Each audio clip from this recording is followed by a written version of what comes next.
Hello friends, welcome to my channel. Friends, अगर आपको मेरी वीडियोस अच्छी लगे तो please like comment and share, और अगर आप न्यू आ रहे हो तो सब्सक्राइब भी कर देना दोस्तों।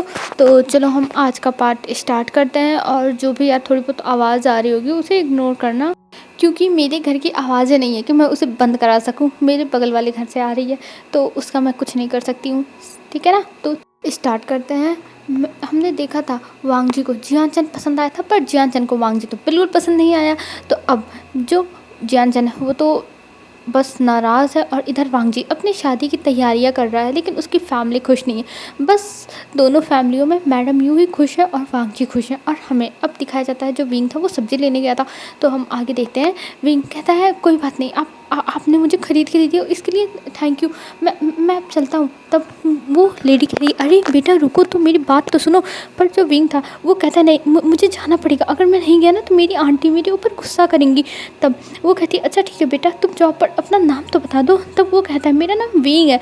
तब कहती है ओह विंग, और मेरा नाम तो सुनो। पर विंग वहाँ से भाग जाता है जल्दी से बैग लेके, क्योंकि उसे पता था अगर वो लेट हुआ तब तो उसकी आंटी उसे छोड़ेगी नहीं। और जो इधर लेडी थी वो कहती है अरे बेटा रुको, मेरा नाम तो सुनो बेटा। पर वो सुनता ही नहीं है, वो चला गया था। और इधर वो लेडी स्माइल करती है और कहती है हाँ ये कितना अच्छा बच्चा है, यही मेरे बच्चे के लिए परफेक्ट है, लेकिन मैं क्या करूँ, मुझे खुद नहीं पता। और ये कह के वो बस शांत हो जाती है। और हमें यहाँ से दिखाया जाता है सीन शिफ्ट करके, विंग दौड़ते भागते पहुँच चुका था घर पे। बेचारा व्यू भी इंजॉय नहीं कर पाया रात का, क्योंकि अभी रात हो चुकी थी, 7 बज चुके थे। जब वो घर पे पहुँचता तब देखता है मैडम यू सामने खड़ी है। और ये देख के वो कहता आंटी। तब मैडम यू कहती है तुम कहाँ पे रह गए थे विंग, मैंने कहा था जल्दी आ जाना और तुम 7 बजे आ रहे हो। तब विंग कहता वो आंटी मैं तभी वहाँ पे यानली आती है और कहती है मॉम मैंने ही कहा था विंग को लेट करने के लिए। तब मैडम वो कहती है क्या तुमने कहा था। तब जो यानली थी वो कहती है हाँ मैंने ही विंग को कहा था मेरे बर्गर ले आने के लिए। तब मैडम यूँ कहती है अच्छा ठीक है, तो बर्गर कहाँ है। तब विंग कहता है वो तब यानली कहती है वो मिला नहीं, और जो मतलब जो मुझे खाना था जो वाला, वो वाला मिला नहीं। और ये कह के वो अंदर चली जाती है। तब इधर मैडम यू विंग को कुछ नहीं बोल पाती और विंग से कहती है जाओ जल्दी खाना बनाओ, खाना खाने का टाइम हो रहा है। तब विंग कहता है जी आंटी मैं जा रहा हूँ। और ये कह के विंग वहाँ से चला गया था खाना बनाने के लिए। और वो सोचता है थैंक गॉड यानली शीजी ने उसे बचा लिया, नहीं तो वो तो गया होता। और इनकी जगह अगर जियानचन होता ना तो वो तो आग में और सुहा कर देता जैसे, और आग भड़क जाए। और ये सोच के वो अंदर जाता है और फटाफट हाथ धुल के और सारे जो सब्जियां थी उन्हें धुलता है। और धुलने के बाद वो अब खाना बनाना स्टार्ट करता है और फटाफट वो खाना बनाने लगता है। राइस बनाता है, सूप बनाता है, कुछ वेजिटेबल्स बनाता है, और कुछ ऐसे ही सैलेड काट के रख दिया था। तब वो सब करने के बाद वो ले जाके टेबल पे रख देता है, और वहीं पे उन लोगों के लिए थोड़ा सा पानी भी रख दिया था, हॉट वाटर, क्योंकि जो मैडम न्यू है वो लोग हॉट वाटर ही पीती हैं। तब वहाँ पे सब कुछ रख देता है और विंग सबको बुलाता है खाने के लिए। तब जो मैडम यू थी वो सबसे पहले आती हैं और आके बैठती हैं। तभी वहाँ पे यानली, जियानचन और जो फैमियान थे वो लोग भी आते हैं और सब लोग बैठ जाते हैं। तभी मैडम यू कहती है देखो खाना खाने से पहले मैं एक बात क्लियर करना चाहती हूँ, मैं जियानचन की शादी जल्द से जल्द लैन वांगजी से कराने वाली हूँ। और लैन वांगजी ने तो सूट भी पसंद कर लिया है डिज़ाइन, और वो सूट कुछ दिनों में बन के आ जाएगा। फिर उसके बाद हम लोग शादी की डेट कल जा रहे हैं फिक्स करने के लिए, तो जियानचन तैयार है ना। तब जियानचन कहता है मॉम ये क्या बेवकूफ़ी है, मैं उस इंसान से शादी नहीं करूँगा, वो इंसान बिल्कुल भी अच्छा नहीं है। और आपको पता है कि लैन फैमिली कैसी है, मेरी पूरी आज़ादी चली जाएगी, और मैं अपनी आज़ादी को ऐसे रिस्क में तो नहीं डाल सकता हूँ। तब जो मिसेज़ लैन थी वो कहती है वांग जी ये तुम क्या कह रहे हो, तुम्हें ये शादी करनी होगी वांग जी, अगर तुम नहीं करोगे तो बहुत बुरा होगा तुम्हारे लिए। तब जो जियानचन था वो कहता है मॉम मैं नहीं करूँगा चाहे जो हो जाए, और ये कह के वो जाने लगता है। तभी मैडम यू कहती हैं कि चुपचाप बैठ के पहले जियानचन अपना खाना ख़त्म करो, ऐसे मैंने तुम्हें संस्कार नहीं दिए हैं कि तुम अपना खाना ऐसे ही टेबल पे छोड़ के जा रहे हो। तब वो चुपचाप बैठ के खाने लगता है, और विंग के मन में बस यही चलता है हाँ जब खाना फेंकता है, अन्न का अपमान करता है, तब संस्कार गए तेल लेने, और अब वो संस्कार दिखा रही है कि खाना छोड़ के मत जाओ। और जियानचन चुपचाप खाने लगता है क्योंकि वो अपनी मोम से डरता है। और इधर यानली तो बस चुपचाप देख रही थी कि क्या ही कर सकते हैं, इस घर में कुछ ना कुछ रोज़ होता रहता है, कि तो विंग से कि तो जियानचन से कुछ ना कुछ पंगा होता ही रहता है।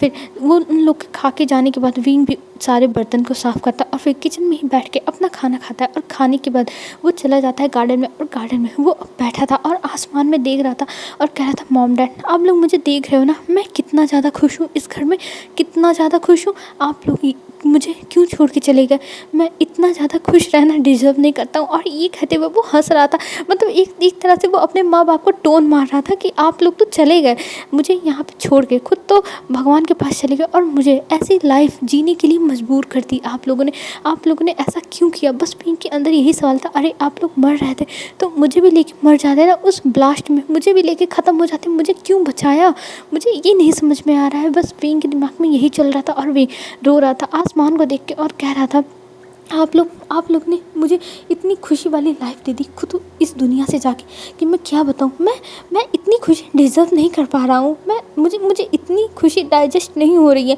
और ये कहते हुए वो बस रो रहा था, उसकी आंखों में आंसू थे और कुछ टाइम तक विंग बस वहाँ पे बैठा रहता है और वहाँ पे हल्की हल्की ठंडी ठंडी हवा भी चल रही थी, जिसकी वजह से विंग की जो बॉडी थी वो थोड़ी शिवर कर जा रही थी क्योंकि उसे ठंडी भी लग रही थी, लेकिन उसे अभी अच्छा लग रहा था। उसके दिल में इतना ज़्यादा पेन है, इतना दुख है, लेकिन उसका पेन कभी कम नहीं हुआ। बचपन से उसे बस दुख ही मिला है और वो बस हर जगह पे बस ऐसे ही रहता है, जैसे लगता है कि उसका कोई है ही नहीं, उसके आगे पीछे कोई नहीं है। बस ये है कि हाँ यानली उसे थोड़ा बहुत पूछ लेती है और यहाँ तक फैमियान तो इतने ज़्यादा डरपोक हैं, इतने मैडम यू से डरते हैं कि वो तो विंग के पास ही नहीं आते, बल्कि वो मैडम यू का ही साथ देते हैं कि हाँ यू तुम सही कह रही हो।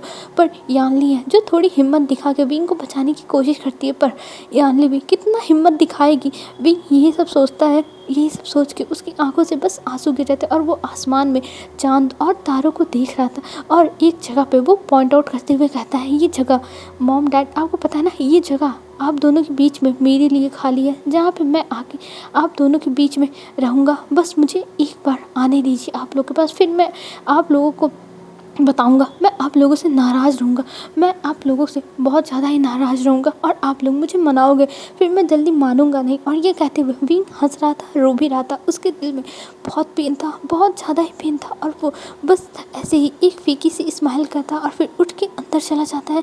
आखिर में उसे सुबह भी तो उठना है, सुबह का फिर से रोज़ का रोज़ यही नाटक है। विंग उठता है, विंग खाना बनाता है, जियान नाटक करता है, उसे मार पड़ती है, रोज़ का यही नाटक हो गया। और विंग ये नाटक सहते सहते बस उसका दिल करता है कि वो कहीं चला जाए या फिर इस दुनिया से ही गुम हो जाए या फिर ये दुनिया ख़त्म हो जाए। उसे कुछ समझ में नहीं आ रहा है वो क्या करे। और फिर हमें यहाँ से सीन शिफ्ट करके दिखाते हैं दूसरे दिन का। आज सब लोग जाने वाले थे टेंपल में, जहाँ पे उन्हें शादी की डेट निकलवानी थी और इधर पूरे घर में तैयारियां चल रही थी। मैडम यू भी बहुत ज़्यादा खुश थी और जियान चंद ने तो पहले मना किया, पर मैडम यू ने उसे डांट फटकार के तैयार कर दिया। पर विंग को इससे कोई फ़र्क नहीं पड़ रहा था। तभी मैडम यू कहती है, विंग तुम्हें भी चलना है? तब विंग कहता है, जी मैं। तब मैडम यू कहती है, हाँ तुम्हें भी चलना है, लेकिन उससे पहले मैं तुम्हें कुछ करना चाहती हूँ। और ये कह के वो स्माइल करती है और फिर विंग को अंदर लेके जाती है और विंग को एक फ्रूट था, मैंगो था, वो खिला देती है क्योंकि विंग को मैंगो से एलर्जी था। तो विंग को जब मैंगो खिला देती है तो उसकी बॉडी पे रेड रेड निशान बन जाते हैं और ये देख के मैडम यू खुश है, उन्हें अच्छा लगता है। और ये करने के बाद वो फिर विंग से कहती है, चलो सारा सामान कार में रख दो। और वो विंग चुपचाप जाता है, वहाँ पे रखने लगता है। और ये सब यानली देखती है और कहती है, विंग ये क्या है? तब विंग कहता है, सीजे मैं क्या कर सकता हूँ, मैं कुछ नहीं कर सकता, मैं कुछ भी नहीं कर सकता। और फिर वहाँ से वो लोग निकल जाते हैं और यानली के साथ ही विंग बैठा हुआ था। 2 कार जा रही, तो एक में फैमियान और मैडम यू और जियानचंद थे, दूसरी कार में सामान था। तब यानली कहती है, आप लोग चलो, मैं सामान के साथ आ जाऊँगी विंग के साथ। और वो भी एक कार ही थी, विंग भी कार में ही बैठा हुआ था। तब हमें दिखाते हैं अब टेंपल का सीन। सब लोग टेंपल में पहुंच चुके थे और वहाँ पर जियान फैमिली अंदर चली गई थी क्योंकि लैन फैमिली आ चुकी थी। पर विंग को अंदर आने से मैडम यू ने सख्त हिदायत दे दी थी कि तुम्हें आना नहीं है। और फिर विंग कहता है, ठीक है भाई, उसे क्या, उसे कोई फ़र्क नहीं पड़ता, वो तो ऐसे ही घूम भी लेगा। और ये सोचते हुए विंग वहाँ से चला जाता है घूमने के लिए। और वो ऐसे ही घूम रहा था और तभी वो जाता है एक तालाब के किनारे जो बहुत सुंदर लग रहा था दूर से। और जब उसके पास जाता है तब उसमें विंग देखता है इतने सारे लोटस हैं, इसमें कितना अच्छा लग रहा है। यहाँ पे चिड़ियाँ चहचहा रही हैं और भी बहुत अच्छे अच्छे जो जानवर हैं वो है, रैबिट्स है। ये सब देख के विंग के चेहरे पे स्माइल आ जाती है क्योंकि इस मंदिर में जो जानवर है उन्हें मारा नहीं जाता, उनकी सेवा करी जाती है, उनका पालन पोषण इसी मंदिर में होता है। तब विंग उन सबको देख रहा था और वो और आगे जाता है। फिर वहाँ पे एक ऊंची सी पहाड़ थी, तब वहाँ पे विंग किनारे पे खड़ा होकर कहता है, अगर मैं यहाँ से कूद जाऊँ, मैं यहाँ से कूदने के बाद मर जाऊँ तो कितना अच्छा होगा ना, मेरी लाइफ भी ख़त्म हो जाएगी और किसी को पता भी नहीं चलेगा कि विंग कहाँ गया। और और किसी को मेरे बारे में क्या पड़ी होगी जो मुझे कोई ढूंढने आएगा यहाँ पे, कोई नहीं ढूंढेगा, कोई भी नहीं ढूंढेगा मुझे। और ये कहते हुए विंग बस उसी जगह पे खड़ा रहता है और उसी किनारे पे खड़ा हो गया, वो सब कुछ देख रहा था। पर तभी पीछे से एक लड़का आता है और कहता है गग्गा आप यहाँ पे क्या कर रहे हो, यहाँ पे खतरा है। तब जो विंग था वो पीछे मुड़ता और उस बच्चे को देखते हैं, वो एक छोटा सा बच्चा था 11 साल का। तब विंग कहता है तुम यहाँ पे मॉन्क हो। तब वो लड़का कहता है हाँ गग्गा मैं यहाँ पे मॉन्क हूँ और मैं यहीं रहता हूँ। तब जो विंग था वो कहता है तुम्हारे माता पिता ने तुम्हें मॉन्क क्यों बना दिया। तब वो लड़का कहता है गग्गा मेरी माता पिता नहीं है और वैसे भी मैंने हर जो फीलिंग्स है उसको त्याग दिया है और मैं अब मॉन्क ही बन के रहूँगा, क्योंकि वैसे भी मैं अनाथ था तो मुझे अब किसी के लिए कोई फीलिंग्स नहीं रखती हैं। तब विंग देखता है उसे और सोचता है हाँ अगर वो भी मॉन्क के हाथ में लगा होता, मॉन्क उसे लेके आते अपने साथ, तो हो सकता हो वो भी ऐसे ही भक्ति में ही खो गया होता। लेकिन ऐसा कुछ नहीं हुआ विंग के साथ। विंग की लाइफ तो अलग ही चल रही है। तब वहाँ से वो लड़का लेके जाता है विंग को और वहाँ पे एक जगह सत्संग हो रहा था, मतलब जो बस अच्छी बातें बता रहे थे वहाँ पर। तो वहाँ पर विंग बैठ जाता और अभी जो चीज़ें बता रही थी वो बस जो सुसाइड होती है उसी से रिलेटेड बता रहे थे वो लोग, कि कभी भी किसी को भी आत्महत्या नहीं करनी चाहिए। आत्महत्या करने से जो उनकी आत्मा होती है वो कई योनियों तक भटकती रह जाती है धरती पर ही, और जब उनका समय पूरा होता है तभी वो जाती हैं और वो प्रेत बन के घूमती हैं। मतलब ऐसे ही सब कुछ बता रहे थे और ये सब विंग सुनता है और विंग सोचता है वो भी तो सोच रहा था कि उसे सुसाइड कर लेना चाहिए। क्या सुसाइड करना इतना बुरा होता है? पर गॉड अगर किसी के ज़िंदगी में इतना दुख हो कि उसे सुसाइड करना हो तो वो क्या करे, वो क्या कहीं कर सकता है। और ये सोचते हुए विंग रोने लगता है। तभी जो वहाँ पे मॉन्क अपना ये प्रवचन दे रहे थे वो विंग को देखते, क्योंकि वहाँ पे ज़्यादा लोग नहीं थे, बस 4 से 5 ही लोग थे। तब विंग को देखते और वो विंग से पूछते आखिर में तुम रो क्यों रहे हो। तब विंग बताता है कि आप कह रहे हो कि सुसाइड नहीं करना चाहिए, इससे ये चीज़ें हो जाती हैं। तब आप मुझे ये बताइए कि अगर जिसके लाइफ में बहुत ज़्यादा ही पेन हो, दुख हो, तो हमें क्या करना चाहिए, हम क्या करें। हमारे पास जब सुसाइड के सिवा और कोई रास्ता ना हो तो हम क्या करें। तब वो मॉन्क विंग को देखते हैं और अपनी दाढ़ी को सहलाते हैं और दाढ़ी को सहलाते हुए वो स्माइल करते हैं और कहते हैं मैं समझ सकता हूँ कि तुम क्या कहना चाहते हो, पर इसका मतलब ये नहीं कि तुम सुसाइड कर लो। अरे तुम गिर चुके हो, तुम हार चुके हो, तो फिर से हिम्मत लाओ अपने अंदर और खड़े हो और फिर से तुम उन सब चीज़ों से लड़ने की कोशिश करो। अगर फिर से गिर रहे हो, फिर से खड़े हो, फिर से लड़ो। कभी ना कभी भगवान तुम्हारे सामने अपने घुटनों को टेक देगा और फिर तुम्हें वो खुशियाँ देगा जिसको तुम डिज़र्व करते हो। तब विंग कहता है पर मैंने बचपन से कभी भी कोई भी खुशी नहीं फील की, ना माँ बाप का प्यार मिला, ना किसी भी चीज़ का मुझे प्यार मिला। बस मैं अकेला रह गया, बचपन से ही मैं अकेला हूँ। और जिन लोगों ने मुझे अडॉप्ट किया, अपने घर में लाया, वो लोग भी मुझसे नफ़रत करते हैं, बस नफ़रत। वो लोग मुझे ऐसे आंखों से देखते हैं जैसे लगता है कि मेरे ऊपर तरस खा रहे हैं और मैं उनके ऊपर सबसे बड़ा बोझ हूँ। तब वो मॉन्क और भी बड़ी स्माइल करते हैं और कहते हैं बेटा जिसके लाइफ में जो चीज़ें होती हैं वही उसको मिलती हैं, और वैसे भी ये तुम्हारा पिछले जन्म का कर्म होगा जो इस समय तुम्हें भोगना पड़ रहा है। पर तुम टेंशन मत लेना, जब भगवान दुख देता है तब वो सबको फील होता है, लेकिन जब खुशियाँ देगा ना तो तुम ये सारे दुख भूल जाओगे। बस अपने ऊपर हिम्मत लाओ, अपने अंदर हिम्मत लाओ और भगवान के ऊपर विश्वास रखो कि वो तुम्हारे साथ गलत नहीं होने देंगे। बस मैं तुमसे यही कहना चाहूँगा, और जो भी ये ऐसे विचार हैं तुम्हारे अंदर उसको अपने दिल से निकाल दो। और ये कह के विंग को अपने पास बुलाते हैं और विंग तब उठ के उनके पास जाता है। तब वो एक रक्षा सूत्र लेते हैं और वो विंग के हाथों पे बांध देते हैं और कहते हैं तुम टेंशन मत लो, सब कुछ ठीक हो जाएगा, मेरा आशीर्वाद तुम्हारे साथ है। देखना तुम्हारे लाइफ में बहुत बड़ा बदलाव होने वाला है, जिसके बाद तुम्हारी लाइफ एकदम बदल जाएगी। तुम कभी सोचे नहीं होगी कि तुम्हारी लाइफ ऐसे भी बदल सकती है। और फिर तुम्हारा असली इम्तहान शुरू होगा, और अगर तुम उसमें पास हो गए तो तुम्हें सब कुछ मिल जाएगा, सब कुछ जो तुम्हें चाहिए, तुम्हारी हर मन की इच्छा पूरी हो जाएगी। और ये कह के वो विंग को आशीर्वाद देते हैं उसके सर पे। और विंग ये सुनने के बाद उसे थोड़ा अच्छा फील होता है कि चलो कोई तो है जो उसको उम्मीद दे रहा है। और विंग को इसी मोटिवेशन की ज़रूरत थी, क्योंकि विंग अपनी ज़िंदगी में चीज़ें हार चुका है। वो कई दिन से बस यही सोचता है, जो अगर मैं मर गया तो मेरे बारे में कोई सोचेगा, कोई रोएगा कि नहीं रोएगा, विंग यही सब सोचता है। पर फिर लास्ट में यही पॉइंट निकालता है कि उसके लिए कौन रोने वाला है, उसकी फैमिली में तो कोई है ही नहीं जो उसके लिए रोए। तो विंग तू ये सब भूल ही जा कि तेरे लिए कोई रोएगा। और ये सब सोच के विंग एक एक पेन भरा मुस्कुराता था। लेकिन आज आज उसे थोड़ा सा अच्छा लग रहा है, थोड़ी सी हिम्मत मिले कि हाँ उसकी लाइफ में कुछ अच्छा हो सकता हो, कुछ अच्छा होने वाला हो। और ये सोच के फिर वो वहाँ से आने लगता है। और वो जो 11 साल का बच्चा था वो कहता है, गग्गा आप टेंशन मत लो, आपके साथ सब कुछ अच्छा होगा। ये गुरुजी ना, ये जो गुरुजी हैं ये बहुत अच्छे हैं, ये जो भी बोलते हैं ना ये सच हो जाता है। तब विंग कहता है, ओह रियली।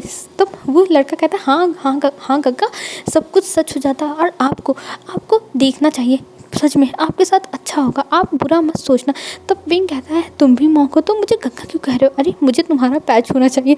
तब जो मॉन्क था वो कहता है, नहीं आप ऐसा मत करिएगा, मैं अभी पढ़ाई कर रहा हूँ, मैं अभी शिक्षा दीक्षा ले रहा हूँ, मैं अभी बना नहीं हूँ प्रॉपर मॉन्क। तब विंग कहता है, तो तुम कब तक बनोगे।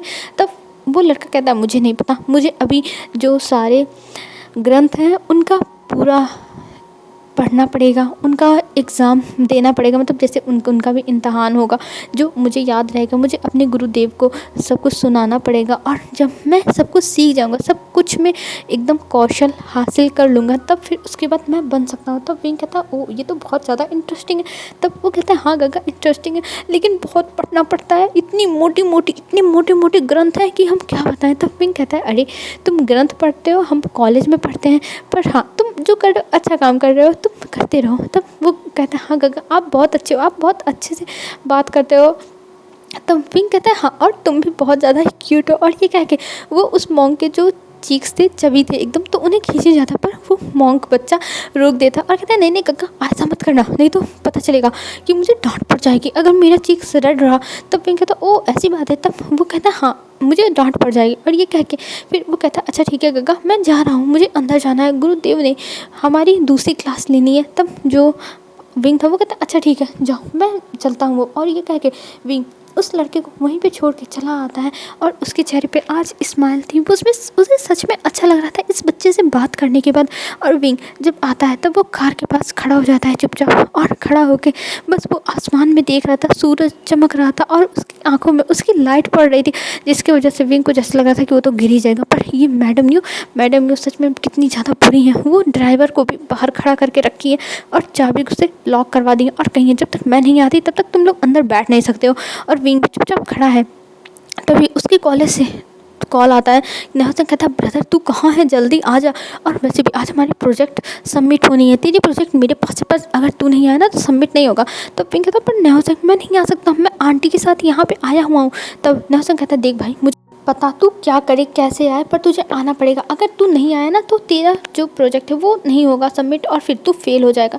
तब विंग कहता, नेहा तब नेहा कहता, भाई मुझे माफ़ कर दे। और ये कह के वो फिर कॉल कट कर देता है। और इधर विंग फिर यान्नी के पास कॉल करता है, और जब यान्नी के पास कॉल करता है तब यान्नी फ़ोन करती और कहती है, हेलो विंग क्या हुआ, तुम फ़ोन कर रहे हो। तब विंग कहता है, शीजे मुझे एक्चुअली बहुत इंपॉर्टेंट काम है और मुझे कॉलेज जाना पड़ेगा, अगर मैं कॉलेज नहीं गया ना तो बहुत ज़्यादा ही दिक्कत हो जाएगी, तो क्या मैं जाऊँ, आप आंटी को संभाल लोगी। तब यान्नी कहती है, विंग तुम विंग क्या कह रहे हो, मैं कैसे संभालूंगी। तब जो विंग था वो कहता है, शीजे अगर मैं नहीं गया तो मैं फ़ेल हो जाऊंगा, आप जानती हो कि हमारा प्रोजेक्ट कितना ज़्यादा ज़रूरी है, उस पर नंबर मिलने वाले हैं, और अगर नहीं हुआ तो मेरे साथ नेहा सिंह भी फेल हो जाएगा। तब यान्नी कहती है, अच्छा ठीक है विंग पैनिक मत करो, मैं संभाल लूँगी, तुम जाओ।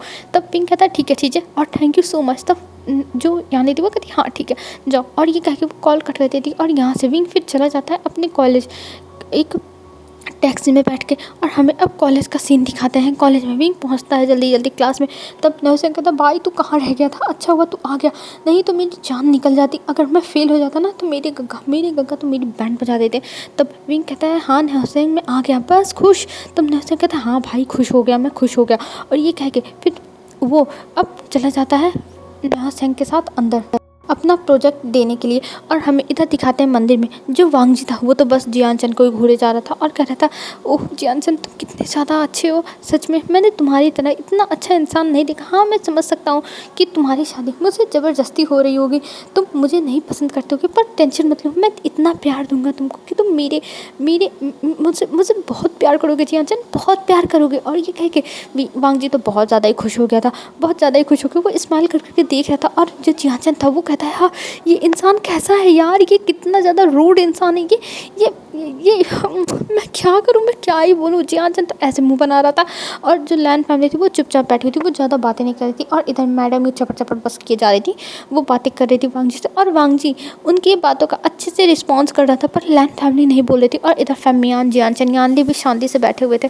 अब हमें यहाँ से सीन शिफ्ट करके दिखाया जाता है जब वो लोग घर पे आते हैं और वहाँ पे विंग नहीं था। ये देख के मैडम यू को गुस्सा आया था, पर वो कहती है छोड़ो मुझे कुछ नहीं करना है। वैसे भी 2 दिन बाद जियान की शादी है और जियान की शादी की तैयारियाँ शुरू हो जाती। और इधर जियान अपने रूम में गुस्से में बस सारे सामान तोड़ फोड़ रहा था और कह रहा था, मेरी मॉम मेरी लाइफ का डिसीजन कैसे ले सकती है, वो मेरी लाइफ डिस्ट्रॉय करके पाएंगी, मुझे ये शादी नहीं करनी। पर मेरी मॉम मैं इनका क्या करूं, मैं क्या करूं। और ये कह के वो चिल्ला रहा था। तभी उसके रूम में यानली आती और यानली जियान के पास बैठती है और कहती है, जियान मैं समझ सकती हूँ कि तुम्हें ये शादी नहीं करनी, पर तुम इसमें कुछ भी नहीं कर सकते हो। तुम्हें पता है ना कि हमारे लाइफ का डिसीजन मॉम लेती है और तुम मॉम के खिलाफ नहीं जा सकते हो।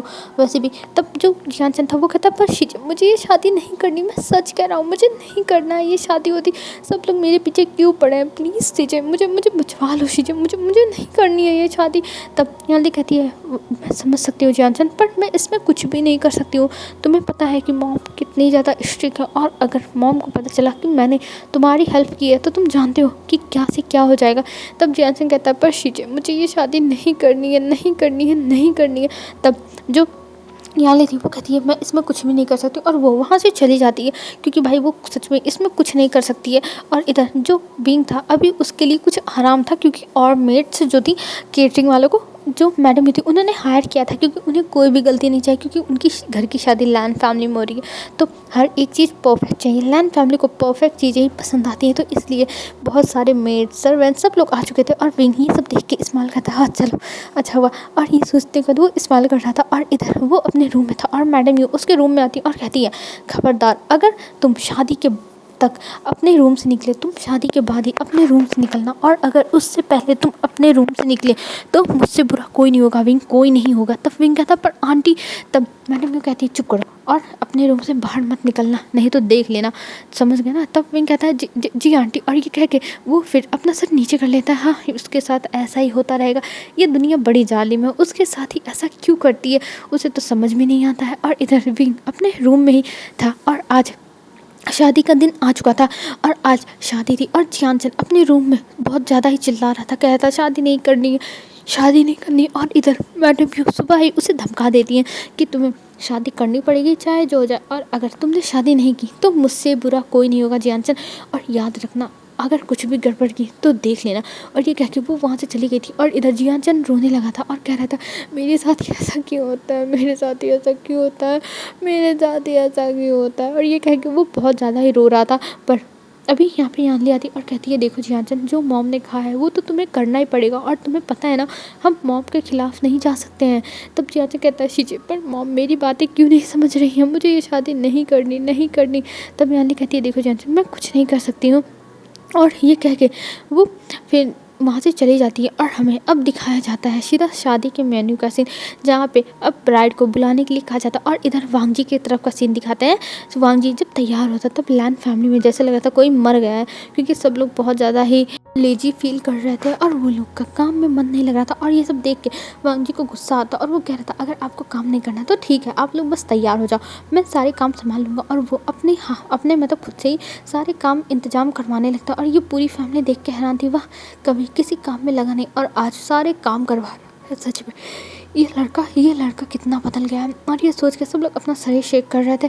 और इधर लैन फैमिली अब तैयार होकर निकल रही थी। तभी वांग जी कहता, मॉम अगर आपको जियान नहीं पसंद कोई बात नहीं, पर आप थोड़ा अपने चेहरे पे स्माइल तो ला सकती हो अपने बेटे की खुशी के लिए। तब जो मिसेस लैन थी वो कहती हैं, देखो वांग जी, हम तुम्हारी शादी में चल रहे हैं, यही बहुत बड़ी बात है और इससे ज़्यादा उम्मीद मत करो, क्योंकि मुझे जियानचन बिल्कुल पसंद नहीं है, समझे। और ये कह के वो लोग अब वहाँ से निकल दिए थे और वहाँ से निकलने के बाद वो लोग कुछ टाइम में पहुँच जाते हैं जियान मैंशन। और जियान मैंशन पहुँचे, जो मैडम लैन मतलब मैं जो मैडम यू थी वो तो बहुत अच्छे से सबकी खातिरदारी करती है, सबको अंदर बुलाती है।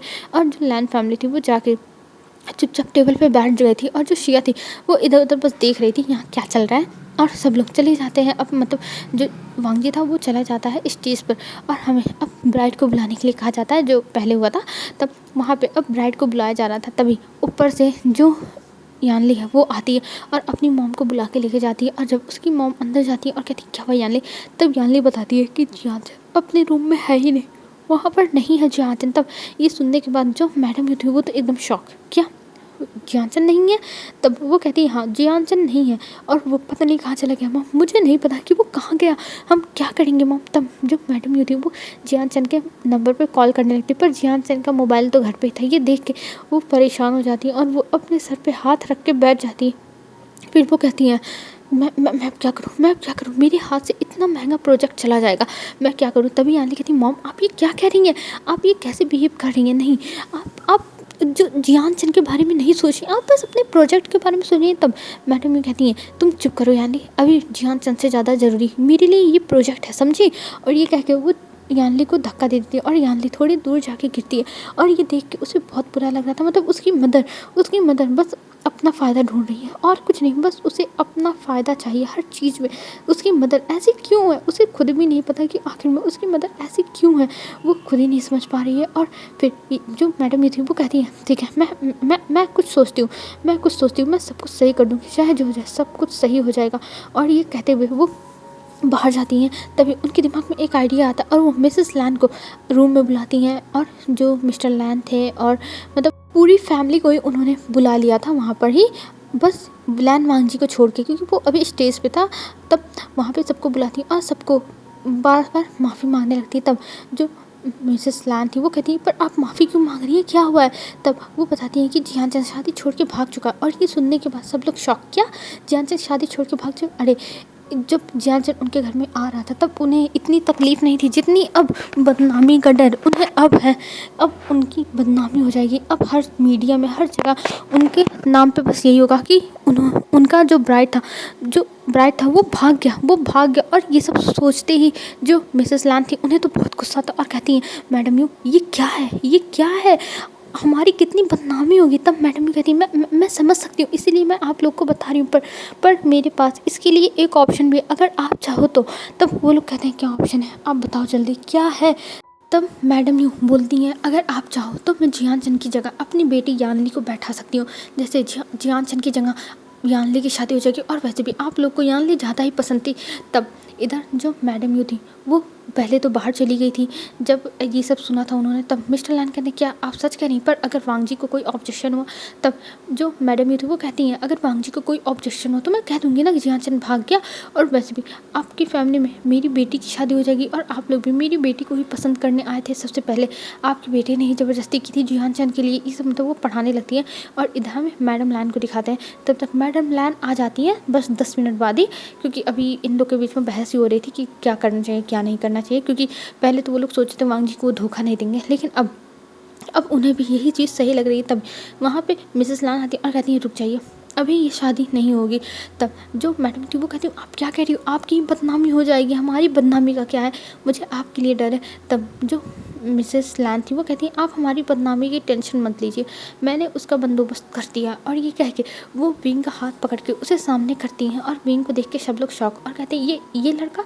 तब जो मैडम यू थी वो देख के विंग को हैरान थी और उनके चेहरे पे शॉक, मतलब वो एकदम शॉक हो चुकी थी। तभी जो मिसेस लैन थी वो कहती हाँ ये लड़का बनेगा वांग जी की ब्राइड। तब जो मिस्टर लैन थे वो कहते तुम ये क्या कह रही हो, ये लड़का एक सर्वेंट है, इसके कपड़े देख रही हो। तभी जो मैडम यू थी वो कहती हाँ ये सर्वेंट है, ये नहीं बन सकता। तब जो मिसेस लांटी वो कहती पर मुझे यही पसंद है, मैं इसी को चाहती हूँ, ये मेरे घर का ओमेगा बने। तब जो मिस्टर लांटी वो मना कर देते हैं। तब मैडम विंग को देखती है और कहती है इसे तो मैं छोड़ूंगी नहीं, ये कैसे मिल गया इन्हें। और ये कहते हुए वो विंग को बाहर लेके जाती है और कहती है विंग तुम कैसे मिल गए उन्हें। और ये कहते हुए वो विंग का गला पकड़ लेती है। तब विंग उन्हें बताता है कि वो तो बस पानी पीने के लिए निकला था, इन आंटी ने उसे पकड़ लिया और उसे नहीं पता था कि ये इनको जानती है। तब वो कहती है ठीक है, मैं आज गुस्सा नहीं करना चाहती हूँ, जाओ अपने रूम में और वहाँ से निकलना मत, समझे। और इधर अब फिक्स हो जाता है कि यानली की शादी लैन वांगजी के साथ होगी। अब हमें दिखाया जाता है यहाँ से सीन शिफ्ट करके सीधा मेन्यू का सीन जहाँ पे वेडिंग होने वाली थी और वहाँ पे ब्राइड आती है, क्योंकि ये जो शादी थी ये मॉडर्न हिसाब से नहीं हो रही थी, ठीक है, और ये ट्रेडिशनल वे से हो रही थी, तो इसलिए यहाँ पे रेड रोज़ पहना हुआ था दूल्हा दुल्हन ने। तब वहाँ पर इनका जो दुल्हन था वो आती है और उसके चेहरे पे अभी वेल था। और अब सब लोग उनकी शादी के लिए देखने लगते हैं। अब वो लोग वो करने लगते हैं अर्थ और हेवन को, फिर उसके बाद अपने मॉम डैड को, फिर उसके बाद एक दूसरे को, मतलब ऐसे ही सबको वो करते हैं। और फिर उसके बाद ये होता है कि एक दूसरे को ड्रिंक पिलाओ। फिर वांगजी वो अपने ब्राइड को ड्रिंक पिलाता है वेल के नीचे ही। और पिलाने के बाद अब उनकी शादी पूरी हो गई थी और अब उन्हें विदा किया जा रहा था। और इधर जो ब्राइड थी वो रोए रही थी पर उसके मुंह से ज़्यादा आवाज़ें नहीं निकल रही थी। और इधर जो मैडम थी वो गले लगाती और कहती यानी मैंने तुम्हारे लिए बहुत अच्छा लड़का ढूंढा है और अगर तुम नहीं संभाल पाई ना तो मुझसे बुरा कोई नहीं होगा, समझ लेना। और तुम फिर से इस घर में दिखाई मत देना और अगर आ गई ना तो देख लेना। और ये कह के वो जाने के लिए कह देती है। और इधर जो ब्राइड थी वो चुपचाप चली गई थी, एक भी आवाज़ नहीं की थी। अब हमें सीन शिफ्ट करके दिखाते हैं थोड़ी टाइम बाद मैडम यू जब आराम से बैठी हुई थी तभी वहाँ पे ऊपर से यानली उतरते हुए आती है। और यानली को यहाँ पे देख के वो शॉक और कहती है यानली तुम यहाँ क्या कर रही हो यानली। तब यानली कहती है ओ मॉम आपको सरप्राइज़ कैसा लगा, आई होप सो आप लोगों को अच्छा लगा होगा मेरा ये अच्छा सा सरप्राइज़। तब मैडम यू कहती है यानली ये क्या बकवास है और उस वेल में कौन है। तब वो बताती ऑफकोर्स कौन है, ऑफकोर्स विंग है मॉम। आखिर में उनके परिवार को मुझसे ज़्यादा विंग पसंद आया था ना, खासकर मैडम लैन को, तो मैंने विंग को अपनी जगह पे बैठा दिया। और इसमें प्रॉब्लम ही क्या है, विंग इतना अच्छा है तो मैंने दे दिया विंग को। और ये कहते वो स्माइल करती है। तब जो मैडम ये थी वो कहती है तुम पागल हो गई हो क्या, मैंने तुम्हारी शादी इतने अच्छे घर में की थी और तुमने ऐसे किया, मुझे तो समझ में नहीं आ रहा है यानली तुमने ये क्या किया, तुमने ये क्या किया यानली क्या किया। और ये कह के वो चिल्लाती है और यानली का हाथ पकड़ के उसे लेके जाने लगती हैं फिर से लैंड मेंशन। और यानली मना कर रही थी कि मॉम मैं लैंड मेंशन नहीं जाऊँगी, चाहे जो हो जाए मैं नहीं जाऊँगी लैंड मेंशन। पर जो मैडम थी वो ज़बरदस्ती उसे लैंड मेंशन लेके जाने लगी थी। और इधर हमें दिखाते हैं लैंड फैमिली का सीन। लैंड फैमिली में जो विंग था वो पहुंच चुका था और अब उसका वेलकम होता है बहुत अच्छे से। फिर उसे वांगजी के रूम में ले जाया जाता और वांगजी के रूम में ले जाके उसे बैठा दिया जाता, क्योंकि जब तक वांगजी वेल नहीं उठाएगा तब तक कोई देख नहीं सकता है, तो इसलिए वो लोग ले जाके विंग को बैठा दिए थे। और विंग बहुत ज़्यादा नर्वस था, वो चुपचाप बैठा हुआ था और कहता शीजे आपने ये क्या कर दिया, शीजे क्या कर दिया। और इधर हमें अब फ्लैश बैक दिखाया जाता है जब सब लोग यानली को तैयार होने के लिए कह के चले गए थे। तब यानली जल्दी से गई थी विंग के रूम में और विंग के रूम में जाने के बाद वो विंग को देखती और कहती है विंग तुम फटाफट मेरा कपड़ा पहन के तैयार हो जाओ। तब जो विंग था वो कहता शीजे आप ये क्या कह रही हो, मैं ये ब्राइड वाले कपड़े नहीं पहनूंगा। तब यानली कहती है विंग चुपचाप इसे पहन के तैयार हो जाओ, नहीं तो मुझसे बुरा कोई नहीं होगा और मैं तुम्हारे लिए रास्ता साफ करूँ विंग। अगर तुम्हें इस हेल से निकलना है तब तुम्हें ये शादी करनी होगी मेरी जगह पे। और वैसे भी मैं ये शादी नहीं करना चाहती हूँ, तुम्हें मेरी जगह पे ये शादी करनी होगी। आई होप तुम्हें उस फैमिली में बहुत प्यार मिलेगा विंग। तब विंग कहता पर शीजे ये शादी आपके लिए है, जियांचन चला गया है, ये शादी आपको करनी होगी और अगर मैंने किया ना तब बहुत बड़ी गड़बड़ हो जाएगी, मैडम यूँ मुझे मारेंगी और मैं आपका हक नहीं ले सकता, मैं आपकी जगह पे शादी नहीं कर सकता हूँ शीजे। तभी जो यानली थी वो कहती है अभी मैं समझ सकती हूँ तुम क्या कहना चाहते हो पर मेरे पास तुम्हें बचाने का और कोई रास्ता नहीं। और वैसे भी जो मिसेस लैन है उन्हें तुम ही पसंद हो तो इसमें प्रॉब्लम क्या है, तुम ये शादी करोगे और मैं तुम्हारी ये शादी करा के रहूँगी चाहे जो हो जाए, तुम्हें शादी करनी होगी। तब फिर कहता नहीं शीजे मैं नहीं कर सकता हूँ ये शादी, मैं ये शादी करूँगा नहीं, चाहे जो हो जाए मैं नहीं करूँगा। और ये कह के वो दूर भागने लगता है। पर यानली उसका हाथ पकड़ती और कहती विंग तुम्हें ये शादी करनी होगी, प्लीज़ विंग मान जाओ। पर जो विंग था वो कहता नहीं शीजे मैं नहीं करूँगा। वो अपने कान को बंद कर लेता है, अपनी आँखों को बंद कर लेता है और अपने बेड पर बैठ जाता है। कहता नहीं मैं ये शादी नहीं करूँगा, मैं ये शादी नहीं करूँगा तो नहीं करूँगा। और ये कहते हुए वो यही बात रट रहा था तभी यानली उसके पास जाती और विंग को जोर से हिलाती और कहती विंग तुम पागल मत बनो, अगर तुम्हें इस घर से निकलना है तो तुम ये शादी कर लो, नहीं तो तुम मॉम को जानते हो कि वो तुम्हारी शादी कैसे इंसान से करा देगी और फिर तुम्हें ज़िंदगी भर और टॉर्चर होने पड़ेगा, और मैं तुम्हें और टॉर्चर होता हुआ नहीं देख सकती, और तुम्हें पता है ना कि मैं किसी और से प्यार करती हूँ, तो तुम मेरी खुशी के लिए कर दो प्लीज़ विंग, मेरी खुशी तुम्हारे लिए मायने रखती है ना, तो ये शादी कर लो विंग, प्लीज़ विंग कर लो, प्लीज़ मेरी खुशी के लिए कर लो प्लीज़ विंग। और विंग के पीछे एकदम यालनी पड़ गई थी, और इधर जो विंग था वो तो एकदम परेशान हो गया था, वो क्या करे, वो ये शादी नहीं करना चाहता है, बिल्कुल भी नहीं, वो यालनी की जगह नहीं लेना चाहता, पर ये भी तो सच है कि उसकी चीज़ें किसी और से प्यार करती है, और अगर वो इंसान नहीं मिला तो उसकी चीज़ें कुछ भी कर जाएगी। विंग यही सब सोचने लगता है, और तभी यानली कहती है विंग प्लीज़ विंग कर लो, तुम जानते हो मैं उस इंसान से प्यार नहीं करती हूँ, मैं किसी और से प्यार करती हूँ, और वैसे भी ये जियान को शादी करनी थी तो जियान भाग गया, मैं उसकी जगह पे बली क्यों बनूँ विंग, बली क्यों बनूँ, और वैसे भी ये शादी करने के बाद तुम्हारी लाइफ भी बदल सकती हो सकता हो कि तुम इस हेल से बाहर जाने के बाद खुश रहो, प्लीज़ विंग मान जाओ प्लीज़ विंग। और वो विंग के सामने रोने लगती है और कहती है अगर तुम्हें अपनी लाइफ को चेंज करने के लिए नहीं करना है तो कोई बात नहीं, मत करो, लेकिन मेरे लिए तो कर लो, अपनी बहन की खुशी के लिए मैंने तुम्हारा हमेशा सपोर्ट किया विंग, हमेशा से सपोर्ट किया है, तो क्या आज तुम मेरे साथ नहीं दे सकते, क्या तुम मेरी बात नहीं मान सकते प्लीज़ विंग प्लीज़। और वो बार बार बैक करने लगती है, और विंग को ये सब देख के बहुत ज़्यादा ही बुरा लगता है, और वो कहता है ठीक है मैं तैयार हूँ, मैं इस शादी के लिए तैयार हूँ, और ये कह के वो मान गया था, और फिर वो कपड़े पहन के आंटी की जगह पर बैठ गया था, और इधर भी ये सब सोचा था और अपनी आंखों से आंसू पोंछा था, और कहता शीजे मैंने आपकी जगह पे शादी कर लिया है, लेकिन अगर लैन फैमिली और मैडम यू को पता चला तो हम क्या होगा, आपका और मेरा सब कुछ बर्बाद हो जाएगा। और ये कहते हुए वो रो रहा था, और तभी वहाँ पे लैन मांगजी आता, और लैन मांगजी आके विंग के बगल में बैठता और कहता है जियान मैं बहुत खुश हूँ, तुम्हें पता है मैंने तुम्हें पहली बार ही देखते पसंद कर लिया था, मुझे तुमसे पहली नज़र में प्यार हो गया था जियान, सच में मुझे तुमसे प्यार हो गया था। और ये कहते हुए वो विंग के कंधे पर अपना सर रख लेता, और इस चीज़ से विंग थोड़ा चौंक गया था, उसे मतलब वो एकदम शिवर जाता है, और ये देख के जो वांगजी था वो कहता है कोई बात नहीं जियान, मुझे पता है तुम मुझसे डर रहे होगे, पर मैं तुम्हें तुम्हारा पूरा टाइम दूंगा, मैं तुम्हारा इंतज़ार करूंगा। और ये कह के वो स्माइल कर रहा था, और इधर जो विंग था वो अपने मन में सोचा था अगर इन्हें पता चला कि मैं कोई और हूँ तो क्या होगा। और ये कहते हुए विंग अपने हाथों को टाइटली एक दूसरे से बांध कर बैठा हुआ था, और वो काम पे रहा था। ये देख के वांगजी कहता है ठीक है मैं अब तुम्हारा वेल हटाता हूँ, ठीक है, वैसे भी ये इतना भारी है कि तुम्हें प्रॉब्लम भी हो रही होगी ना जियान, मैं कैसे भूल गया कि तुम्हें प्रॉब्लम हो ही रही होगी, इतना भारी है। और ये कह के वांगजी उसके फेस से वेल हटाता, और जैसे ही वेल हटाता है वैसे वो अपने सामने किसी और इंसान को देखता है। ये देख के वो एकदम शॉक, और वो तुरंत कहता है तुम कौन हो। और ये कह के वो विंग गला पकड़ लेता और कहता है तुम यहाँ पे क्या कर रहे हो, तुम जियान की जगह क्यों हो। और ये कह के वो हाथ पकड़ लेता है और कहता है निकलो यहाँ से, जियान कहाँ है मुझे बताओ।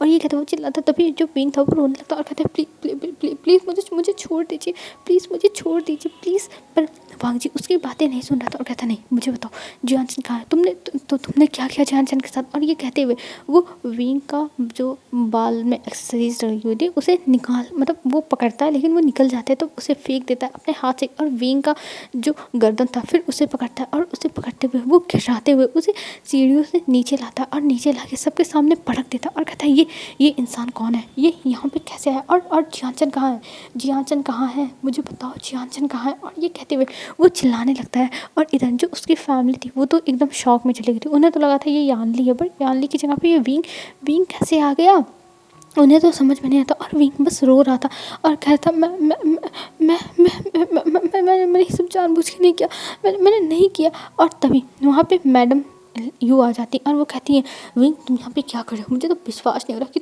तुम ऐसे धोखा दे सकते हो विंग, मुझे विश्वास नहीं हो रहा। और ये कह के वो आती और विंग को थप्पड़ मारती हैं, और तभी यानली भी पीछे आती और वो रो रही थी।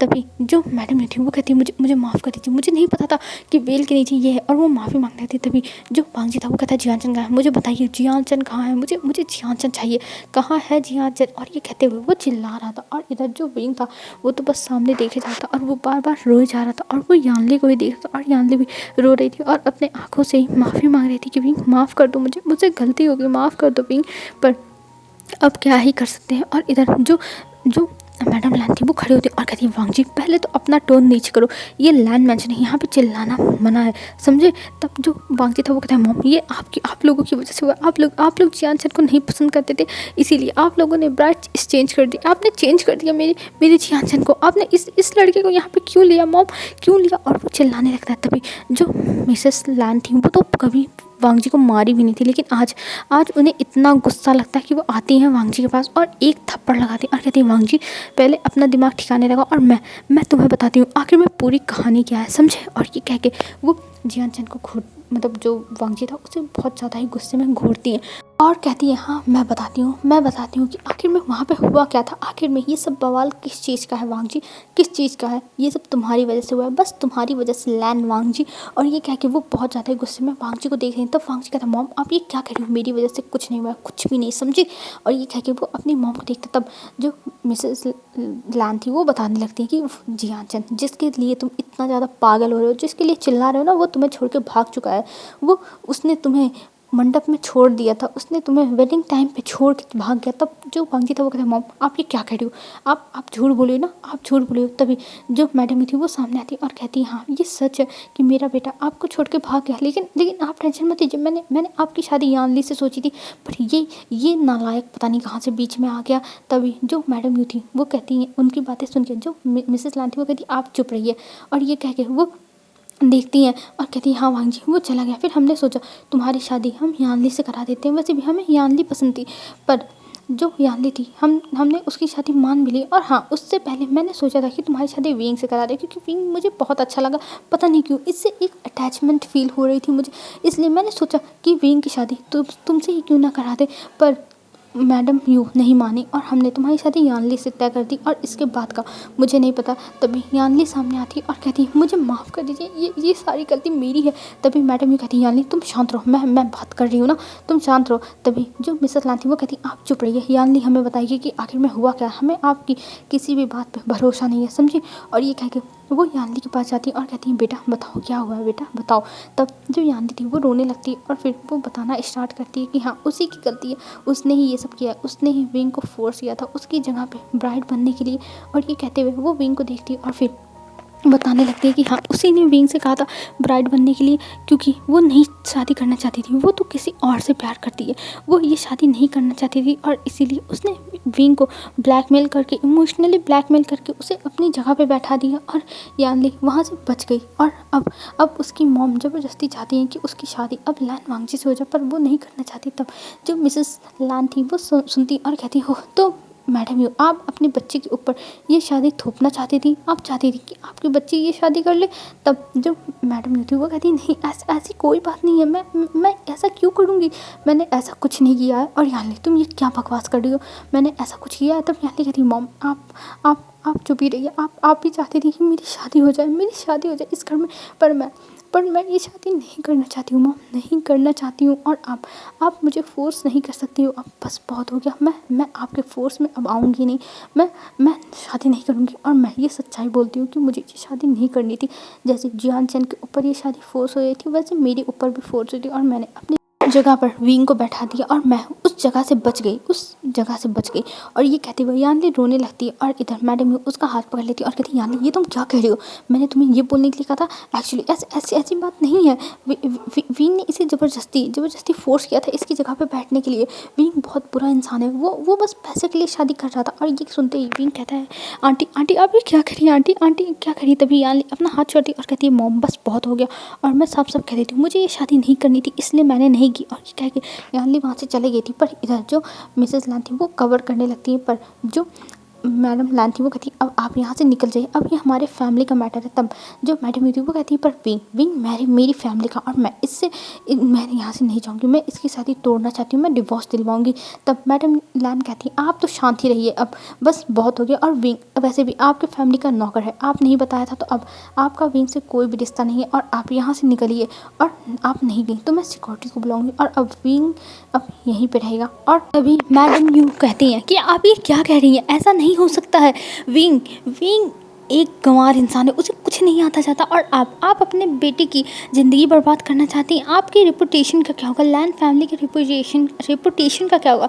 तब मिसेस लान कहती है, देखिए आपको मेरे रेपुटेशन की कोई भी फ़िक्र नहीं होनी चाहिए, मैं अपना रेपुटेशन खुद संभाल सकती हूँ। और वैसे भी मुझे मुझे आपका बच्चा वैसे भी नहीं पसंद था और गॉड यही चाहते थे कि वांग जी की शादी जियान चंद से ना हो, बीइंग से तो हो चुकी है। और आप अब इन सब चीज़ों में और भी कुछ नहीं बोल सकती और आप यहाँ से निकल जाइए, अब हम फैसला करेंगे बीइंग कहाँ रहेगा, कैसे रहेगा। और ये कह के वो मैडम यू को वहाँ से निकाल देती और मैडम यू तो बीइंग को घूरते हुए जाती है कि मुझे बाहर मिलो, फिर मैं तुम्हें बताती हूँ। और मैडम वहाँ से चली गई थी। और अब हमें दिखाया जाता है लैन फैमिली का सीन। सब लोग अभी तक शांति से खड़े थे, तभी वांग जी बोलता है, मॉम बस बहुत हो गया, मैं इस लड़के के साथ नहीं रह सकता। आपको पता है ना कि मैं जियान चंद से कितना प्यार करता हूँ, मैं शादी करूँगा तो जियान चंद से ही करूँगा। प्लीज़ मॉम मेरी बातों को समझने की कोशिश करिए प्लीज़। तब जो मिसेस लान थी वो कहती है, देखो देखो वांग जी, हमने तुम्हारी बात मान के जियान चंद से शादी तुम्हारी फिक्स कर दी थी, लेकिन जब जियान चंद ही शादी करना नहीं चाहता है तो तुम उससे शादी कैसे कर सकते हो। तब वांग जी कहता, मॉम मैं उसे मनाऊंगा, मैं उसके पास जाके उससे कहूँगा कि मैं उससे बहुत प्यार करता हूँ। मॉम प्लीज़ मॉम मेरी बात मान जाओ, मैं जियान चंद से बहुत प्यार करता हूँ मॉम प्लीज़ मॉम। पर जो मिसेस लान थी वो कहती है, देखो अब मुझे इन सब बातों से कोई फ़र्क नहीं पड़ता है, मुझे बस ये चाहिए कि मेरी रेपुटेशन ख़राब नहीं हो चाहिए। और अब वांग जी तुम्हारी वाइफ विंग है, अब विंग की तुम रिस्पेक्ट करो, विंग के साथ रहो। तब वांग जी कहता, पर मॉम मैं उससे प्यार नहीं करता, मैं जियान चंद से प्यार करता हूँ। तब मिसेस लान कहती है, बस करो वांग जी बस करो, अब जियान चंद यहाँ से चला गया और वैसे भी अब तुम्हारी शादी हो चुकी है और तुम प्यार की बात कर रहे हो। प्यार धीरे धीरे समय पे हो जाएगा, धीरे धीरे तुम्हें वांग जी विंग से प्यार हो जाएगा, तो चुपचाप विंग को एक्सेप्ट कर लो। तब वांग जी कहता है, नहीं मैं कभी एक्सेप्ट नहीं करूँगा विंग को, कभी भी नहीं। और ये कहते हुए वो घर से उसी वेडिंग एंटायर में ही निकल जाता है। और यहाँ पे विंग रो रहा था, विंग को बहुत ज़्यादा ही रोना आ रहा था। तभी जो मिसेस लान थी वो आती है विंग के पास और विंग को खड़ा करती है और कहती है, विंग बेटा तुम रो मत, मैं हूँ ना, मैं संभाल लूँगी।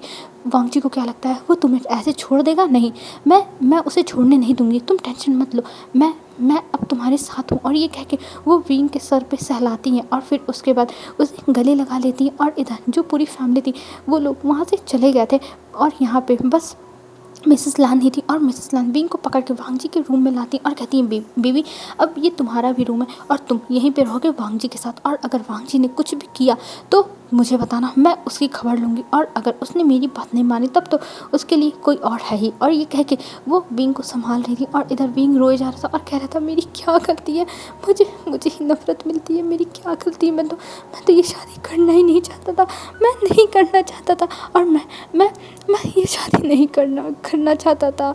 तभी जो मिसेस लान थी वो समझाने लगती, विंग तुम टेंशन मत लो, मैं हूँ ना, मैं सब कुछ संभाल लूँगी, इस लैन वांग जी का दिमाग तो मैं ही ठिकाने लगाऊंगी। और ये कहते हुए वो विंग को समझा रही थी, पर विंग रोए जा रहा था और इधर मिसेस लैन को भी समझ में नहीं आता क्या करे, विंग इतना ज़्यादा रो रहा है, वांग जी ऐसे बिहेवियर कैसे कर सकता है, उन्हें तो खुद भी नहीं समझ में आ रहा कि उनका बच्चा ऐसे बदतमीजी कैसे कर सकता है, पर क्या ही कर सकते हैं, अब किस्मत में जो है वही तो रहेगा।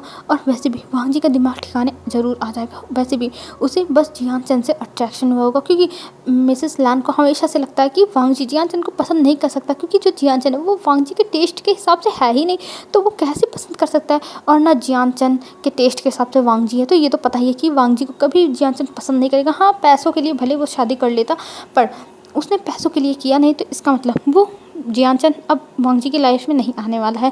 और इधर वांग जी चला आया था अपने ऑफिस में और वहाँ पे बैठ के वो चिल्ला था, मेरी मॉम ऐसा कैसे कर सकती है, स्वयं ऐसे कैसे कर सकती हैं। और ये कहते हुए वो चिल्ला के सारे सामान को इधर उधर बस छित्तिर बित्तिर कर रहा था, मतलब फेंक रहा था इधर उधर। तभी जो स्वयं था वो कहता है, बॉस देखिए मैं नहीं जानता हूँ क्या हुआ, लेकिन अब आपकी शादी हो चुकी है और आपको पता है कि आपके घर में एक ही बार शादी होती है और हम इसमें कुछ नहीं कर सकते। बॉस प्लीज़ बॉस समझने की कोशिश करिए। पर जो वांग जी था वो कहता है, नहीं स्वयं कुछ नहीं मुझे सुनना है, बस बहुत हुआ, मैं उस लड़के को डिवोर्स दे दूँगा और डिवोर्स देने के बाद मैं जियान चंद से शादी करूँगा। तभी स्वयं कहता है, पर बॉस वो तो भाग चुके हैं ना जियान चंद सर। तब वांग जी कहता है, स्वयं उसके बारे में पता लगा, आखिर में जियान चंद का किसने माइंड वॉश किया और क्यों वो भागा और कहाँ पे भागा, सबसे पहले तुम जियान चंद को पकड़ के लेके आओ मेरे पास। तब जो स्वयं था वो कहता है, हाँ किसी कोई जियान को भगा सकता है? शुयांग को तो नहीं लगता, पर कोई बात नहीं, वो ढूंढेगा। और ये कह के वो चला जाता है। और इधर जो वांगजी था अब वो अपने केबिन में ही बैठा रहता है, वहीं पे वो जाता है, फ्रेश होता है, अपने ड्रेस को चेंज करता है, और वहीं पे उसका एक पर्सनल रूम भी था उसी केबिन में, तो वहीं पे जाके वो सो जाता है। और इधर जो विंग था वो रात में सो जाता कि कहीं वांगजी ना आए, पर वांगजी नहीं आता। और विंग ने भी अपने ड्रेस चेंज कर लिए थे, और जो मिसेस लान थी उन्होंने विंग को खाना भी दे दिया था खाने के लिए। और विंग को ये खाना खा के हाँ ठीक लगा था, क्योंकि पहली बार उसे भरपेट खाना मिला था, नहीं तो जियान मेंशन में उसे बचा कुचा ही खाना मिलता था, जिसकी वजह से विंग एकदम पतला सा, एकदम लकड़ी की तरह है, जिसके गाल और सब बैठे हुए हैं, मतलब उसके बॉडी एकदम पतली है, बहुत ज़्यादा थिन है। तब विंग खाता है, और हाँ इसमें कुछ भी तेल मसाले नहीं थे, बस नमक ही पता चल रहा था, लेकिन हाँ उसे पेट भर खाना मिला तो वो खुश था। उसे भूखा, मतलब जब भूखे रहो ना तो कुछ भी मिल जाता तो अच्छा लगने लगता, तो यही हाल था कि भूखे पेट कुछ भी मिल जाए अच्छा ही लगता है। तो विंग को अच्छा लगता है और वो खा लेता है, फिर सो जाता है। अब हमें मॉर्निंग का सीन दिखाते हैं। मॉर्निंग में विंग उठता है और जल्दी जल्दी तैयार होके वो नीचे आता है, मतलब कपड़े वपड़े पहन के, और आके वहाँ पे खड़ा हो जाता है और कहता है मैं आप मुझे बताइए, मैं घर का काम कर दूंगा। तब मिसेस लान कहती है, विंग ये तुम क्या कह रहे हो, तुम्हें घर का काम करने की कोई ज़रूरत नहीं है, यहाँ पे बहुत सारे सर्वेंट्स हैं और सारे सर्वेंट्स कर लेंगे। तब विंग कहता पर मैं करता हूँ ये सारे काम, मुझे आते हैं, मैं कर दूंगा। तब मिसेस लान कहती कोई ज़रूरत नहीं है, और तुम क्या करते हो? तब विंग कहता है मैं कॉलेज में जाता हूँ। तब जो मिसेस लान थी वो कहती है ठीक है, तुम अपने कॉलेज जाओ, ठीक है ना, और यहाँ का काम हम संभाल लेंगे। और ये कह के वो विंग को जाने के लिए कहती है, और विंग फिर रूम में जाता है, और वहाँ पे उसके वही फटे पुराने कपड़े जो उसने एक पोटली बना के रख लिया था, उसी में से अपना एक कपड़ा निकालता है और उसी को पहन के वो नीचे आता है। और वहाँ पर शिया और लैन सुजान सब लोग बैठे हुए थे। तभी मिसेस लान कहती है, शिया तुम विंग को अपने साथ कॉलेज लेके जाना। तब विंग कहता है कि मैं चला जाऊँगा, मैं पैदल चला जाऊँगा। तब मिसेस लान कहती है, विंग अब तुम इस फैमिली के हो तो तुम जाओगे शिया के साथ। तब शिया कहती है, मॉम मैं अपने कॉलेज जा रही हूँ, मैं विंग के कॉलेज कैसे लेके जाऊँगी विंग को। तब जो मिसेस लान थी वो कहती है, मैं नहीं जानती पर तुम लेके जाओ। तब शिया कहती है, ये क्या मुसीबत है मॉम, भाई की शादी हुई ना कि मेरी शादी हुई है, जो आप मुझसे ये सब काम कर रही हो, आप ही जानो, मैं नहीं करने वाली हूँ। और ये कह के वो वहाँ से जाने लगती है। पर जो मिसेस लान थी वो कहती है, शिया मैंने बोला ना एक बार लेके जाओ। तब जो शिया थी वो थक हार कहती है, ठीक है चलो। और ये कह के वो विंग को कहती है चलने के लिए, और विंग शिया के साथ जाता है और वो अपने कॉलेज का नाम बताता है। तो शिया कहती है, ये तो गवर्नमेंट कॉलेज है ना, तुम गवर्नमेंट कॉलेज में पढ़ते हो। तब विंग कहता है, हाँ मैं वहीं पढ़ता हूँ। और ये कह के वो फिर जाके वहीं पर उतर जाता है, और शिया उसे उतार के फिर वहाँ से जाने लगती है। और वो देखती है कि नेहो सेंग के साथ विंग जा रहा है, और ये देख के वो इग्नोर कहती है, हाँ छोड़ो, मुझे क्या करना है इन लोगों के साथ, यहाँ पे बस गरीब पढ़ते हैं जो अपना फीस नहीं भर पाते हैं। और ये कह के वो अपने कॉलेज चली गई थी। और हमें इधर दिखाते हैं विंग को, विंग ये सारी बातें जो मतलब जो नेहो सेंग था उसे बताता है। तब नेहो सेंग कहता है, विंग तुम्हारे साथ इतना सब कुछ हो गया और तुमने कुछ नहीं बताया। विंग मैं तुम्हारा दोस्त था, तुम्हें मुझे तो बताना चाहिए था कि तुम्हारे साथ इतना सब कुछ हो रहा है। तब विंग कहता है, नेहो सेंग कोई बात नहीं, मैं ठीक हूँ, और देखो मैं ठीक हूँ ना, देखो। और ये कह के वो अपने आप को दिखाता है। तब नेहो सेंग कहता है, हाँ मैं समझ रहा हूँ तुम ठीक हो विंग, पर ये कितनी बुरी बात है, वो वांगजी, वो लैन वांगजी तुम्हारे साथ ऐसे बिहेवियर कैसे कर सकता है विंग, मुझे तो विश्वास नहीं हो रहा है। तब विंग कहता है, कोई बात नहीं नेहो सेंग, मैं देखो मैं यहाँ पे गया हूँ ना, मेरे साथ जो मिसेस लैन है वो बहुत अच्छे से बिहेव करती हैं, तो मुझे अच्छा लग रहा है, भले लैन वांगजी मुझे ना एक्सेप्ट करें पर मैं खुश हूँ अभी। तब नेहो सेंग कहता है, विंग देखते रहना, ये अमीर फैमिली ऐसी होती है, उनके चेहरे पे मुखौटे होते हैं, तो तुम बच के ही रहना। और ये कह के वो विंग को बहुत सारी सलाह देता है। और फिर विंग अपना जो कॉलेज था उसे अटेंड करता है, और फिर वो घर आते समय मतलब वहाँ से निकलता है। तभी शिया की कार वहाँ पे खड़ी थी और शिया वहाँ खड़ी थी, और वो विंग को बुलाती है। तब जो विंग था वो चला जाता है शिया के पास, और शिया के साथ बैठ के फिर वो घर आने लगता है। और शिया उसे कहती है, क्या तुम्हारे पास और कोई कपड़े नहीं है? तब विंग कहता है, क्या मतलब? तब शिया कहती है, तुम ऐसे टीचर की तरह पहन के आते हो कॉलेज। तब विंग कहता है, मेरे पास यही कपड़े हैं। तब शिया कहती है, ओह गॉड, ठीक है मैं कुछ नहीं बोलूँगी। और ये कह के वो फिर आगे मतलब वो लोग बढ़ जाते हैं, और अब घर पे पहुँचते हैं और शिया उसे लेके घर में आती। और इधर जो मिसेस लान थी वो कहती है, शिया आ गई। तब शिया कहती है, मॉम मैं कोई किसी की बेबी सीट नहीं हुई कि लेके जाऊँ कॉलेज छोड़ूँ फिर लेके आऊँ, जिसको जो करना है वो अपना काम खुद करे, मुझसे मत कहा करिए आप, अगर आप मेरे पास फ़ोन नहीं की होती तो मैं नहीं गई होती। तभी जो मिसेस लान थी वो कहती है, विंग बेटा तुम मुझे अपना मोबाइल नंबर दे दो, जैसे मैं तुम्हारे पास कॉल पकड़ पाऊँ, या फिर तुम मेरा ले लो। तब विंग कहता है, ठीक है आंटी, आप मुझे अपना मोबाइल नंबर दे दीजिए। और ये कह के वो अपने पास से एक मोबाइल निकालता है, और वो मोबाइल देख के शिया कहती है, ये कौन से ज़माने, बाबा आज़म के ज़माने की तुम मोबाइल चला रहे हो? तब विंग कहता है ये मोबाइल मुझे यानली शीजे ने दी थी, तब से मेरे पास है, मेरे पास यही है। तब शिया कहती है हाँ, तो सच में उन्होंने इस लड़के को गरीब की तरह रखा है, इसके पास एक स्मार्टफोन नहीं है, ये बटन वाली ये डब्बा फ़ोन चला रहा है। और ये कह के वो वहाँ से जाने लगती है। तभी जो मिसेस लाटी वो कहती है यानली तुम शांत रहो, और कहती कोई बात नहीं बेटा, तुम मुझे अपना नंबर दे दो। तब विंग वो अपना नंबर निकाल के दे देता है, और मिसेस लैन अपने पास विंग का नंबर सेव कर लेती है और कहती है ठीक है, अब से जब मुझे तुम्हारे पास कॉल करना होगा तो मैं कर लूँगी। और फिर विंग को खाने के लिए कहती है, और विंग और शिया खाते हैं। और फिर विंग चला जाता है जो लैन वांगजी का रूम था वहाँ पे, और वहाँ पे जाके वो जाके सो जाता है। और वो कहता है अब जाके मुझे अच्छी नींद आ रही है, और ये कह के वो सो गया था। और इधर लैन वांगजी को दिखाते हैं। लैन वांगजी अब शाम के टाइम वो ऑफिस से घर आने के लिए निकलता है, और वो कुछ टाइम में घर पे पहुंच जाता है, और वहाँ पे देखता है शांति है, पर विंग नहीं दिखता। तो वो सोचता लगता है वो चला गया, चलो अच्छा है उसके लिए चला गया। अब जियान चंद को वो लाएगा, फिर जियान चंद से माफ़ी मांगेगा कि उसने विंग से शादी कर ली, फिर वो जियान चंद के साथ हंसी खुशी रहेगा। यही वांगजी के दिमाग में चल रहा था। और इधर वांगजी जब अपने रूम में जाता है तब वहाँ की लाइट्स ऑन करता है, तब वो देखता है कि बेड पे कोई सो रहा है। ये देख के उसे गुस्सा आती है, और वो सीधा जाता है बेड के पास और कहता है तुम यहाँ पे। और ये कहते हुए वो देखता है विंग, और ये देख के उसे गुस्सा आती है, और वो कहता है तुम्हारी हिम्मत कैसे हुई मेरे बेड पे सोने की, बताओ तुम यहाँ पे कैसे आए? तब विंग कहता है वो मैं तभी जो वांगजी था वो उसके चेहरे पे एक थप्पड़ लगाता है, और कहता है तुम्हारी हिम्मत कैसे हुई मेरे बिस्तर पे आने की? तो अब तुम मेरे बिस्तर को यूज़ कर रहे हो, तुम मेरी लाइफ में नहीं आ सकते, समझे? और तुम्हें क्या लगता है तुम्हारी शादी मुझसे हो गई तो क्या तुम जियान चंद की जगह ले लोगे? नहीं, कभी नहीं, तुम जियान चंद की जगह कभी नहीं ले सकते। लैन वांगजी कहता है तुम जियान चंद की जगह कभी नहीं ले सकते विंग, कभी नहीं। और ये मैं तुम्हें सीधे तौर पे बता देता हूँ। और ये कह के वो विंग को अपने रूम से धक्के मार के बाहर निकाल के फेंक देता है, मतलब गिरा देता है नीचे, और अपना रूम बंद कर लेता है। और इधर जो ये सारी आवाज़ें थी ये सब सुन के मिसेस लैन और पूरी फैमिली वहाँ पे दौड़ते हुए आती है कि आखिर में क्या हो गया, क्योंकि विंग के हाथ से एक पॉट भी लग के गिर गया था जो गलियारे में रखा हुआ था, तो इसलिए मतलब डेकोरेशन के लिए रखा हुआ था, तो वो हाथ से लग के गिर गया। तब इसीलिए सब लोग आ चुके थे, और लैन वांगजी की भी चिल्लाने की आवाज़ सबको सुनाई दे गई थी। इसलिए सब लोग अब वहाँ पे देखते हैं कि विंग नीचे गिरा हुआ है, उसके हाथ में चोट लगी है, खून बह रहा है, और वो रो रहा है। ये देख के सबको बुरा लगता है, और सब लोग जल्दी जल्दी विंग के पास आते हैं। हेलो फ्रेंड्स, आज के लिए बस इतना ही। अब हम कल देखते हैं कल क्या होता है, ठीक है फ्रेंड्स? तो कल मिलते हैं फ्रेंड्स, बाय बाय फ्रेंड्स। आज के लिए बस इतना ही। आप लोग अच्छे से रहना, अपना ध्यान रखना, और हाँ यार कमेंट कर देना, ठीक? Bye bye.